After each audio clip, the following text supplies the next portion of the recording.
सभापति जिला समाजसेवी संघ बरगढ़ 78तम विश्व प्रसिद्ध बरगढ़ धनुजात्रा अवसर में महाराज कंसर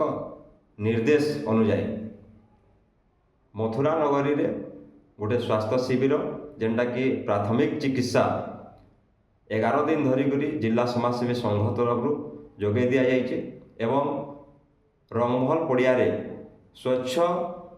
केमती रहिबो गोटे स्वच्छता अभियान जिला समाजसेवी संघ तरफ दीर्घ 11 दिन धरिकी करा जाइए।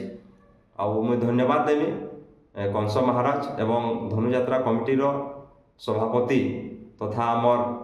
बरगढ़ जिलापाल श्रीमान आदित्य गोयल आज्ञा को आमको विश्वास रखिक धनुजात्रा गोटे पार्ट है गोटे सेवा जोगाबार गोटे जेन